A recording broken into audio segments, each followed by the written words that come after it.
This is a review of the last section of monopolistic competition and trade. We finally had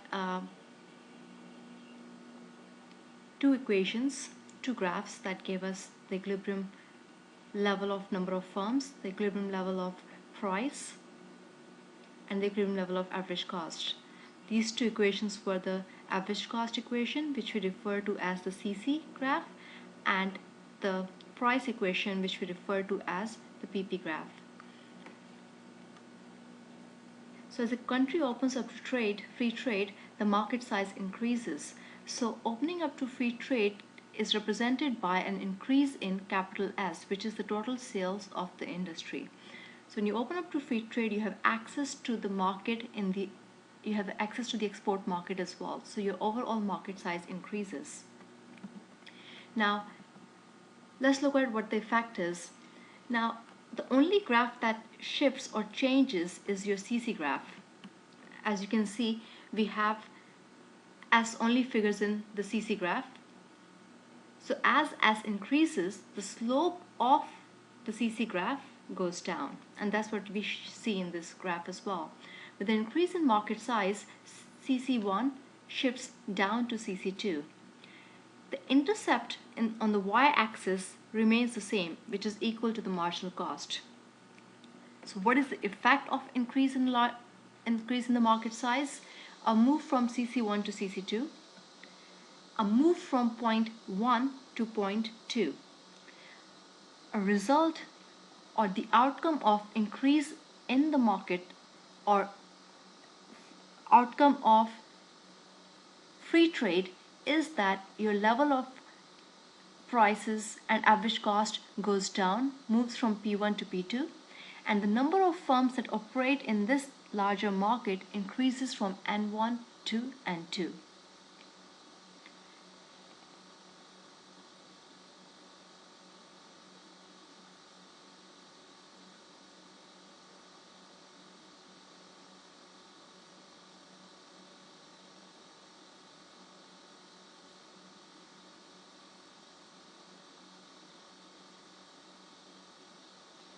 Okay. Now this is the effect of increase in marginal cost. I would like you to erase what we had done but you have in your class notes, and we'll redo this example. So what happens when there's an increase in marginal cost? As you can see, marginal cost appears in both the equations, the CC graph as well as the PP graph. And in both these equations, marginal cost C is actually the constant or the coefficient. This is where the graph hits the y-axis. Okay, it does not figure into the slope. Right? So the effect of increase in marginal cost is that the CC1 graph shifts up by the amount of marginal cost. So it moves from point 1 to point 2. And the PP1 graph shifts up by the same amount because that's the increase in the marginal cost. The result is that there is no change in the number of firms, but the prices increase from P1 to P2. We can think of it in this way.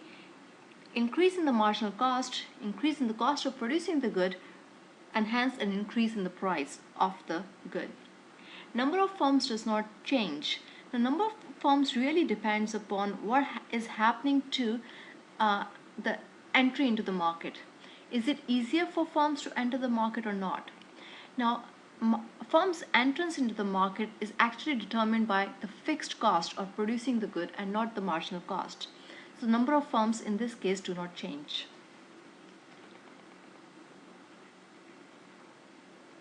Now, third is what happens when there's an increase in fixed cost. Now, if you look at the CC graph and the PP graph's equations, it only figures in the CC graph again.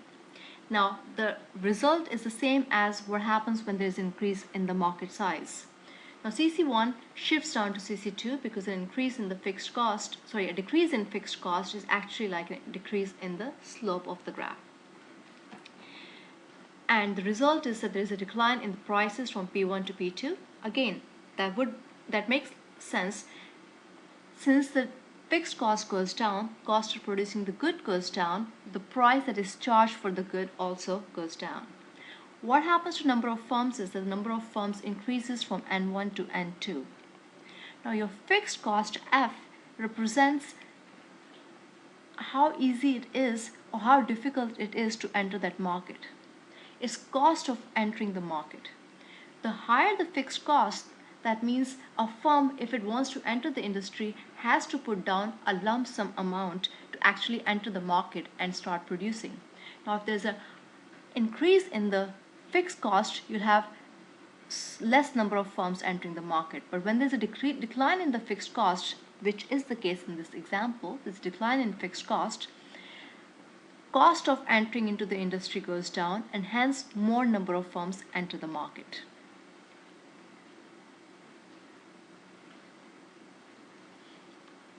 Now this is what is happening here. As the fixed cost goes down, there's a jump from point 1 up to this point, right? Because the cost of producing the good has gone down. But since entry into the market is easier, number of firms start increasing in the industry. As number of firms start increasing in the industry, each firm has a smaller share of the market, and hence the average cost starts increasing. And this is a movement along the CC graph. When increasing number of firms implies there is a lesser share of the market accruing to each firm, and hence economies of scales act in, and your average cost of producing the good increases. Now as the number of firms increase, you move along the PP graph. As number of firms increase, competition increases and the prices fall. Okay, so these are the two mechanisms that are working in this case. Now this is a numerical example. We had done this in the previous class. This is just a review. What this is trying to explain is that when the market size increases, when two countries open up to free trade, I'm just going to go to the aggregate graph numbers. Home market and foreign market had a market size. Home market's market size was 900,000. Foreign market's market size was 1.6 million. Number of firms in the home market was 6. Sales per firm was 150,000. Average cost and prices were 10,000 each. In the foreign market, as you can see, sales per firm, this is telling you how much each firm produces, is much higher. Since each firm is producing a larger output, the average cost is lower and the prices are lower. When these two markets open up to each other, you then look at the integrated market, which is 2.5 million is your market size. Number of firms that operate in this integrated market is 10, and each firm produces 250,000 units. Since the production of each firm has increased from 150 to 250 for home market, 200 to 250 for the foreign market, the average cost falls to 8,000 and the prices fall to 8,000. Now number of firms is 10. That means the two countries now have access to 10 varieties of goods. Total number of firms operating in these two countries are 10. But if you add up the total number of firms in the home market and foreign market before opening up to free trade, there were 14 firms. So 4 firms have dropped out of some country. Which country do they drop out from? We cannot say right just by looking at this example. Before you open up to free trade, you don't really know which 4 firms would be falling out of the market. But the final firms are 10. So you have access to 10 varieties, which is more than what you had access to before opening up to free trade. Consumers in the home market had access to 6 varieties, and consumers in the foreign market had access to 8 varieties. But now, when they open up to free trade, they have access to 10 varieties. So the consumer surplus or the welfare goes up not only because the prices of the good has fallen to 8,000, but also because now you have access to more varieties, which is 10.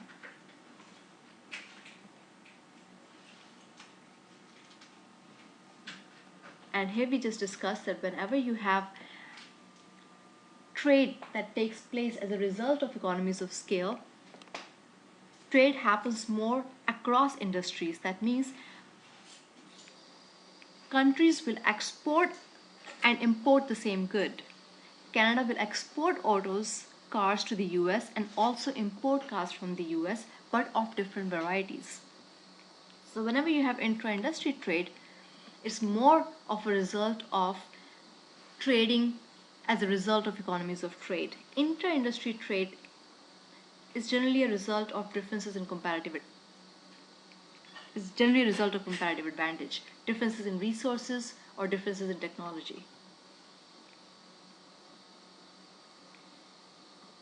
Right? So that's the review of monopolistic competition and trade.